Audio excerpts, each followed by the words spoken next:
Эфирде кинобизнестің кезекті саны. Алдағы 25 минутта біз әдеттегідей киноиндустрияның негізгі жаңалықтармен таныстырып, аптаның басты премьералары Zombieland экшенінің араға 10 жыл салып, контрольный выстрел атауымен шыққан циквелімен қазақстандық режиссер Жеңісхан Момышевтің многодетный комедиясы туралы тарқатып айтамыз. Түсірілім алаңында Алмас Тоғай бүгінгі бағдарламада.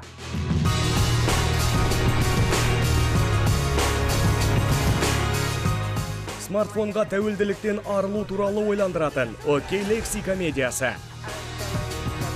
Қарттар үйіндегі алаяқтық неге әкеліп соқтырады? Многодетный комедиясының премьерасынан эксклюзивті сюжет.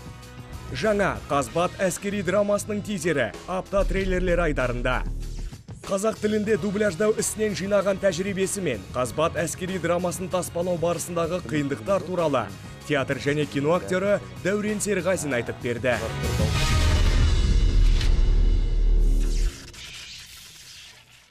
Режиссер Асқар Ұзабаев Қазбат әскери драмасының тизерін ұсынды. Фильм 1995 жылы Тәжік ауған шекарасында болған шынайы оқиғаларға негізделген. Қазақстандық әскерилер Пешавар шатқалындағы бітімгерлік миссиясы барысында өздерінен күші әлдеқайда басым дұшпанмен қанды айқасқа түскен.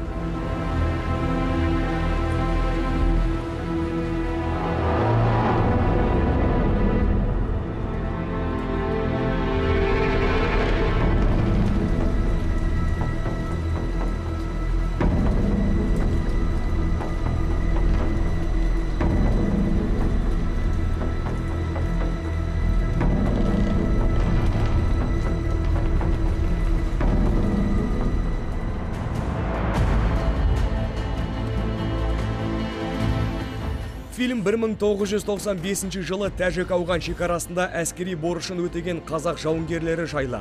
Бейбітшілік мақсатта шекараны күзеткен қазақстандық 7-ші рота сарбаздары Пешавар шатқалында дұшпанмен айқасқа түседі. Ротада 17 жауынгер қаза тауып, 33 сарбаз жарақат алады. Ауғанстан аумағынан шабуылға шыққан заңсыз қарақшылық топтар шекараны бұзып өткісі келгенімен 5 сағаттық кескілескен ұрыстан кейін шегінуге мәжбүр болады.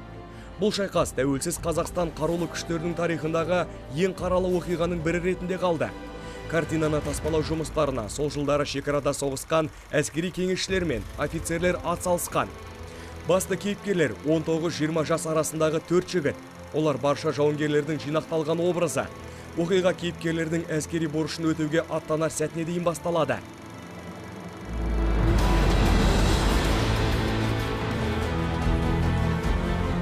Атыс шабыс сахналары әскери кеңесшілердің сөзінше шынайы шыққан. Бұл тектес фильмдер Қазақстан тарихында бұған дейін болған емес. Кейін қаза тапқан 17 жауынгердің барлығы жауынгерлік ордендермен марапатталды. 5 сарбаз 2-ші санаттағы айбын орденімен марапатталды. Ажал құшқан жас сарбаздардың көпшілігі Шымкент қалалық 6506 әскери бөлімшесінің жауынгерлері болатын.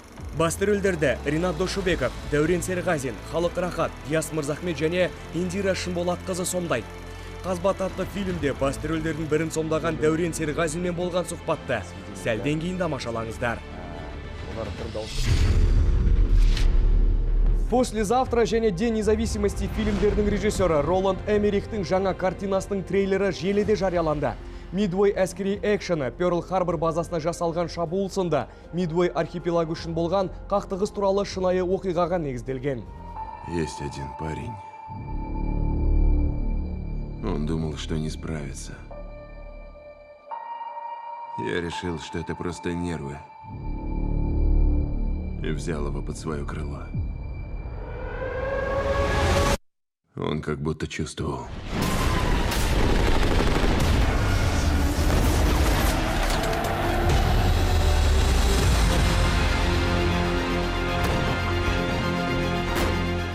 Трейлерге сай Эммерихтің шынай оқиғаларды арқау етуі жанкүйер үйренген режиссердің ауқымы тарылды деген сөз емес. Картина кастингіде Патрик Уилсон, Вуди Харрельсон, Люк Эванс, Аарон Экхарт секілді актерлермен лайықты өткен. Бұл адамдардың күш біріктіріп мүмкін емес істі жүзеге асыруы болды. Сол шайқас кезінде көптеген ұшқыштар қаза тапты.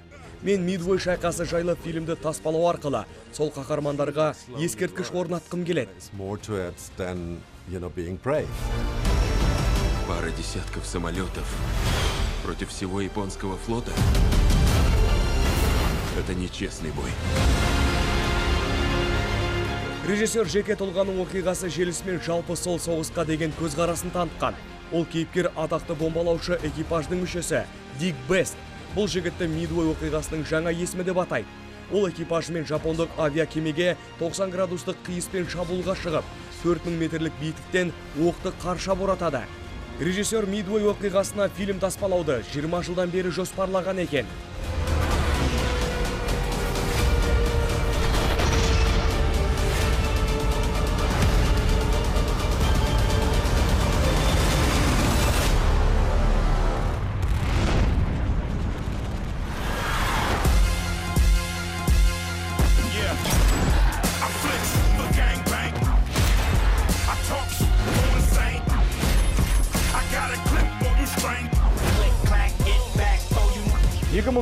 жылы 23 миллион долларға таспаланып, әлемдік прокаттан 102 миллион доллар табыс тапқан «Добро пожаловать в Зомбиленд» комедиялық хорроры жалғасын тапты.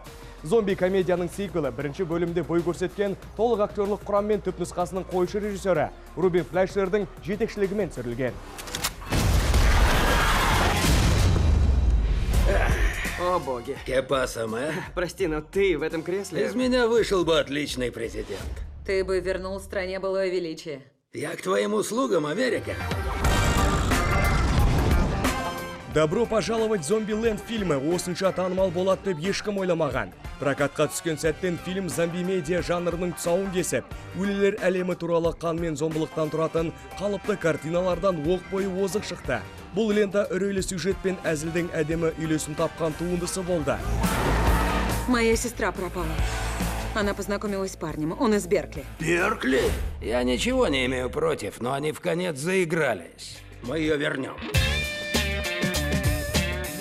Режиссер Рубин Флейшердің кәсіби біліктілігі мен сценаристер Ред Риз бен Пол Верниктің астарлы ойлай білуі «Добро пожаловать в Зомбиленд» фильмін киносыншыларға жағымды етті. Және комедиялық туынды әлемдік прокатта 100 миллион доллар пайдаға кенелді. Көрерменін тәнті еткен туындының жалғасының болуы заңдылық еді. Бірақ фильм жанкүйерлері неліктен бұл сәтті 10 жыл бойы күтті. 10 жыл ішінде Флейшер көптеген атышулы жобаларды таспалады. Олар Веном мен Охотники на гангстеров тәрізді туындылар. Бірақ Флейшер «Добро пожаловать в Зомбиленд» фильмінің жалғасын таспалау үшін түпнұсқа картинада басты рөлдерді сомдаған барлық актерлердің келісімін алуы тиіс болды. Әйгілі төрттікке тек өлілермен ғана емес, тірі қалған адамдармен де айқасуға тура келеді. Олардың дұшпандық пиғылы кейіпкерлердің аман қалу жолындағы жұмсаған күш-жігеріне бөгет болады. Және басты қаһармандардың арасында да алауыздық етек ала бастаған. Так приятно вернуться на дорогу. Воу! Господи, мне так жаль. Я Коламбус. Мэдисон. А это Талахаси. Привет, ковбой. Он твой отец?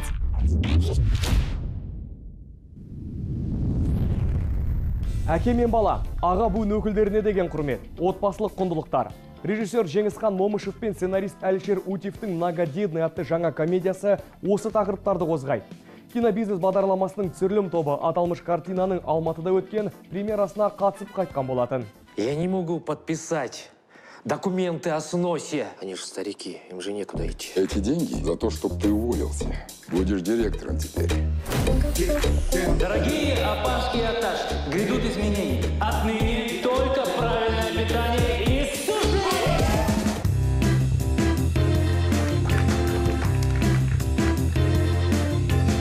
«Бизнес по-казахски» және «Бизнес по-казахски в Америке» атты кассалық фильмдердің режиссері Жеңісхан Момышев қазақстандық көрерменге тағы бір туындысын ұсынды.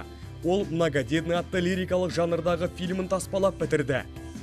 Киногер өзінің жетістігін қайтала алама. Оның жаңа картинасы жалпақ әзілден ғана тұрмайды. Маңызды әлеуметтік мәселелерді көтеретін фильм. «Многодетный» лентасы жанұялық қарым-қатынастарды жаңаша қырынан суреттейді.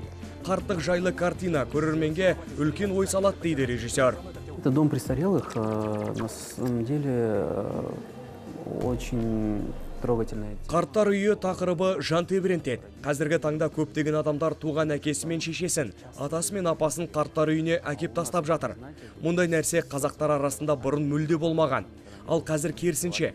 Сондықтан мен осы тақырыпты қозғағым келді. Бұл мәселені қоғамға мен жеңіл комедия арқылы жеткіземін деп шештім. Проблему не так, как прямо снять тяжелую социальную тему, а снять легкую комедию и через комедию передать наши проблемы. Жүректі шымырлатар туындыны таспалау идеясы Жеңіс Ханның ойына осыдан бірнеше жыл бұрын келген екен. Ол қазақстандық режиссер Әлшер Утевпен бірге сценарийді ұзақ жазған. Авторлар Алматы облысындағы қарттар үйіне бірнеше мәрте барғанда екен. Сол сапардың бірінде олар Германиядан келу тиіс ұлын күткен анамен танысады. Өйткені қарт эмигранттарға ешкімде разы емес. Осы шынайы оқиға фильмнің негізгі сюжетіне арқау болыпты. Никто не будет умирать на улице. Менің ешкім жоқ. Арақты жеңген адамды көрмедім. Төлік жүгір біліп алсың. Кетшей. Фильмге Кәдірбек демесін, Олжас Сәрсенбаев, Күлжамал Қазақбаева, Адина Бажан секілді талантты актерлер түскен. Басты рөлдің иесі Дамирді Тұрар Дәбілбеков сомдайды. Сюжет бойынша Дамир қайғыны білмейтін ауқатты жанұяның баласы. Ол қарттар үйіне директор болып келеді. Жас басшының тарапына қарттардың аршағымы күшейе түседі, бірақ ол барлық мәселені өтірікпен шешуге бел буады. Абыз аталар және ақ жаулықты әжелермен жиі тілдескен сайын Дамирдің өмірге деген көзқарасы мүлде өзгеріп, тұлға ретінде түлей бастайды. Парень избалованный, инфантильный, можно сказать, папенькин сынок. Человек, к сожалению... Мен сондайтын жігіт өте ерке болып өскен. Өзінен басқа ешкімді ойламайды. Оның өмірде мақсаты жоқ. Ол өзінің кім екенін, болашақта не күтетінін білмейді. Шынымды айтсам, бұл образды сомдау маған оңайға соқпады. Өйткені рөлге мені түсірілімнің басталуына бірер сағат қалғанда ғана бекітті. Сценарийді де сол кезде алдым. Кез келген актер үшін мәтінді алдын ала қолға алып, оны түсірілім алаңында есіңе түсіріп тұрмайтындай етіп жаттап алу маңызды. Ал мен сөздерімді таспалау жұмыстары барысында оқып жүрдім. К сожалению, текст я учил уже на самой непосредственно площадке, что-то старался вытащить, что-то репетировать. Фильм авторларының сөзінше, аталмыш фильм арқылы олар елдегі лирикалық комедиялық жанрды жандандыра түспек. Отбасылық құндылықтарды жастар арасында басты трендке айналдырсақ, еліміздің келешегі кәміл дейді олар.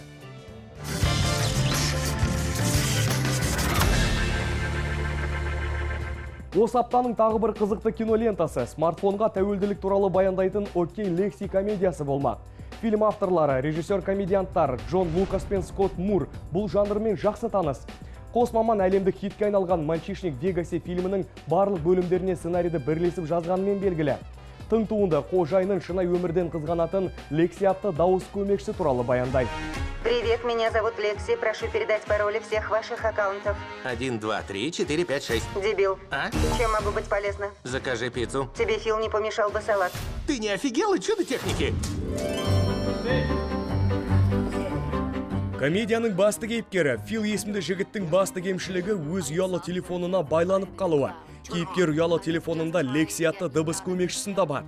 Лекси шындығында жасанды интеллекттің иесі, және ол Филдің бапкеріне, виртуалды әлемдегі көмекшісіне және жеке қолдау қызметіне айналады. Соның арқасында Фил өмірден барынша ләззат ала бастайды. Бірақ кейіпкердің жеке жетістіктеріне қызғанышы оянған Лекси оны аяқтан шалудың түрлі әрекетіне кіріседі. Фил, у тебя 0 друзей. Пора что-то менять. Она такая красотка. Выполняю команду позвонить Кейт. Я не просил. Мастерская Кейт. Повесь трубку, Лекси. Алло? Фильмнің түсірілім жұмыстары Сан-Франциско қаласында өткен. Лентаның бюджеті кейбір деректер бойынша $5 миллион делінген. Егер картина прокатта сәтті шықса, авторларын бірнеше есе көп пайдаға кенелтуі мүмкін. Бастапқыда картина Лекси деп аталған еді. Алайда продюсермен болған келіспеушіліктен кейін алғашқы әрпін G деп өзгертіп, лента Джекси деген атауға ие болды. Дегенмен қазақстандық прокатта картина түпнұсқа атауымен қалды. Смартфонға тәуелділік дейтін заманауи шындықты суреттейтін «Окей, Лекси» атты комедия осы аптадан бастап біздің прокатта. Но зачем ты так со мной? Моя задача делать твою жизнь лучше. Она решила меня завалить! Hasta la vista, baby. Кинобизнес бағдарламасының бүгінгі қонағы Қазақстан Республикасының еңбек сіңірген қайраткері, театр және кино актері. Жаужүрек мың бала, брат или брак сынды кинолардан көрерменге жақсы таныс және халық аузында жүрген персонаж Алдар Көсенің образымен барлығымызға белгілі актер Дәурен Серғазин.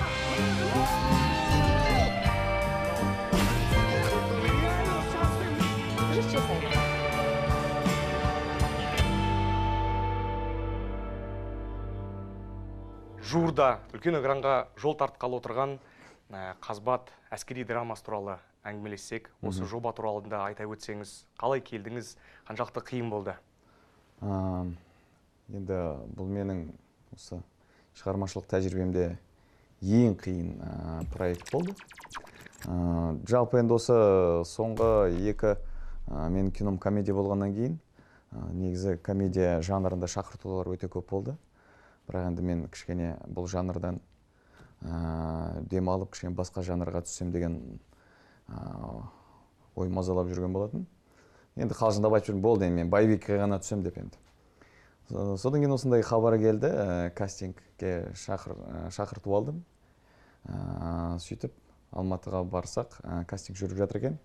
Енді кіріп бардым, бірақ енді сценарий бойынша жаңағы 18-16 жасар жас жігіттер, 20 жасар жас жігіттер. Әрине, енді ниетім болды, өте түскім келді бұл киноға. Қанша дегенмен әскери тақырып, ер азаматқа ол қойды қызықты тақырып, ер азаматқа жақын тақырып болғаннан кейін қызығушылық таныттым. Бірақ енді неде болса кастингтен өтіп түсіп көрейін деп Асқар Ұзабаев кастингтің өзінде болды, бізді түсіріп көрді. Енді егер келсең, мына рөлге жаңағы жұмыс істеп көруімізге болады деді. Одан кейін сценарийді оқыдым, былай ұнады. Келісе кеттім. Енді бұл бір ерекшелігі, бұл шынайы оқиға негізінде түсірілген, өмірде болған оқиға. Әрине кино барысында сонша бір көп шиеленіскен жағдайлар, ондай оқиғалар болмауы мүмкін, бірақ ол жерде енді өмірде болғаннан кейін сол қатты алшақтамады. Осы 95 жылдары Афган-Таджик шекарасында біздің батальон жаңағы жаулардың, дұшмандардың оғына ұшыраған болатын. Сол жерде көптеген сарбаздар қаза болды. Оның ішінде 17 азамат осы қазақстандық азаматтар. Сол жайында жазылған. Енді ол әрі сериал ретінде, әрі үлкен осы экрандарға толық метр ретінде де екіге бөлініп, солай шығарылатын болды. Енді Ұлттық гвардияның тапсырысы бойынша әрине.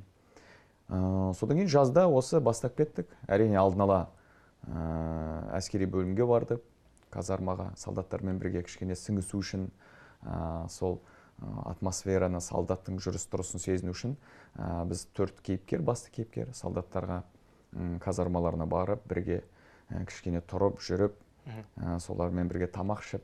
Сол негізі 40 күн бойы, сол съемка барысы 40-45 күндей болды. Сол солдаттармен бірге болдық, сарбаздармен, шынайы сарбаздармен бірге болдық. Бірге жүрдік, бірге ұйықтадық. Сол бірақ өте ауыр болды. Физикалық жағынан өте ауыр, өйткені енді бір жылда, әр сарбаз бір жылда өтейтін парызын біз бір айда өтедік, өйткені бір айда бәрін үйрену керек болды. Ол енді ешқай проект өйтіп қиналмаған жоқ шығармын. Бірақ мен өз қиындықты жақсы көргендіктен түскеніме ризамын. Енді алда қалай болатынын күтеміз. Көбіне комедиялық рөл жақын ба, драмалық рөл? Сіз театр актері болған кейін, драмалық театр актері болған кейін талғамайтын сияқтысыз ғой, негізінде? Негізінде енді кез келген актер жанр талғамайды, бұл енді кейде ғана болатын нәрсе. Өйткені біз үйренгеніміз, бастап алғанымыз, біздің шыққан жеріміз ол менің театр. Театрдан бізде әртүрлі жанрлар бар, кез келген жанр. Ертегі, комедия, драма, трагедия, әфсана, мюзикл, ол жерде жанр талғамаймыз. Кейіпкеріміз де сондай. Сондықтан кинода да солай, мен өзім жанр таңдамаймын, талғамаймын. Тек маған енді жаңағы бұрын сомдалмаған қызықты кейіпкерлер болса, мен жұмыс істеуге сомдауға дайынмын. Жанр талғамаймыз ғой енді. Жақсы, мынау енді өзіңіздің прокатта да, жалпы халық арасында да өте танымал болған сәтті жемісті шыққан брат или брак комедиясы жайында айта кетсек, біз таяуда ғана Әлшер Утевпен сөйлескен болатынбыз. Біріншісінде, екінші бөлімде де қатыстыңыз. Қаншалықты енді жоспар мүмкін бар шығар, сіз хабардарсыз ба үшінші бөлім түсірілу туралы? Енді мен жалпы өзім негізін кинода бір нәрсенің жалғасын болғанын аса ұнатпайтын адаммын. Өйткені ол образ ойналды, халыққа шықты, қайтадан сол рөлге қайтып келу кішкене енді ұнан құрамайтын нәрсем. Бірақ енді екінші түсірілді, сценарий өте қызық болды, біріншісінен өзгешелеу болды, сонысы мен ұнады. Енді үшіншісі түсіру мүмкін деген қауесет бар, хабар бар. Мүмкін түсіреді, мүмкін түсірмейді, оны нақты білмеймін. Және де түсем бе түспеймін де оны да білмеймін. Негізі маған осы екімен жақсы бір нүкте қойылған сияқты. Бірақ енді алда қалай болатын білмеймін. Бізге белгілісі жақында ғана экранға шыққан Аладдин кинофильмі бар, одан кейін Арыстан патша мультфильміндегі Тимонды дыбыстадыңыз, Аладдиндегі басты рөл Аладдин, Уилл Смитті дыбыстадыңыз деп айта беруге болады. Ол жерде сіз ән айтасыз. Ән айтқанды сіз өз даусыңызбен айтасыз ба, мүмкін компьютерлік? Бұл енді өзім қызығам дубляжға, өйткені дауыспен актерлық шеберлікті ойнату. Бұнда да әрине кастинг арқылы бәрі. Мен негізі Уилл Смиттің рөлін дыбыстаймын деп күткен жоқ едім. Өйткені өзімді дауысымды ұқсатпаймын да, оның дауысын мен білем, қалай ән айтатынды білем. Бірақ енді режиссер кастингтен өтті дегеннен кейін, одан кейін шетел таңдайды дауысты. Біздің өзіміз таңдамаймыз. Ояқта бір рөлге 10 шақты дауыс жіберіледі. Солар жаңағы утверждение дейді ғой, солар бекітеді. Бекіткеннен кейін қорқыныш болды. Шын айтсам өте қатты қиналдым Уилл Смиттің, өйткені оригиналда өздерінде де көрініп тұр жаңағы компьютермен көп жерін жаңағы обработка істегені. Бірақ бізде ондай мүмкіндігі жоқ, біздің сведениенің бәрін сол жақта істейді. Олар бір дауыс бекіткеннен кейін әнді де сөзді де өзің айтуың керексің. Сондықтан әнді де сөздерді де өзім айтуға тура келді. Ең көп сөйлейтін кейіпкер, әндерді қиналдық. Кейбір бір әнді 5-6 сағаттан жазған кезіміз болды. Әр сөзін қайта.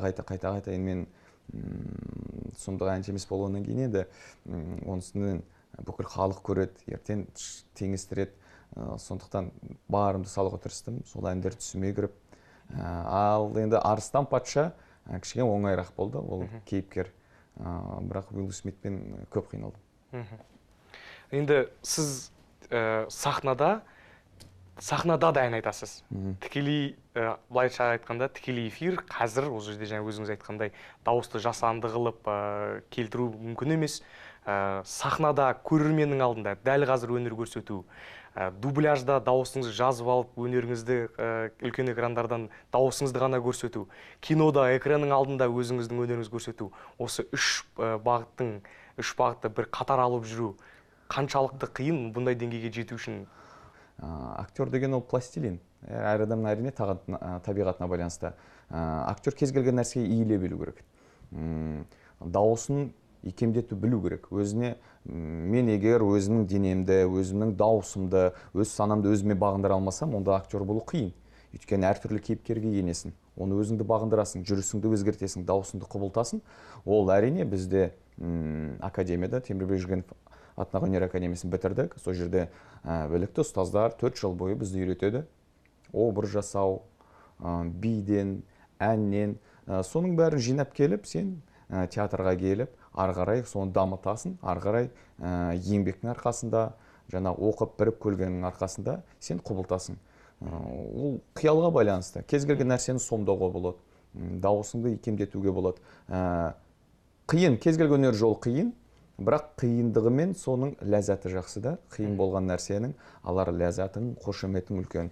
Сондықтан мен енді сол өте қиындықтарды жақсы көргеннен кейін, осылай Алла қанша ғұмыр береді, қанша денсаулық береді, алып жүруге тырысамыз. Көрермендердің есіне сала кетейін, бүгін бізде студияда қонақта болған Қазақстан Республикасының еңбек сіңірген қайраткері, дубляж актері, театр және кино актері Дәурен Серғазин, сізге көп рахмет бағдарламамызға келгеніңізге.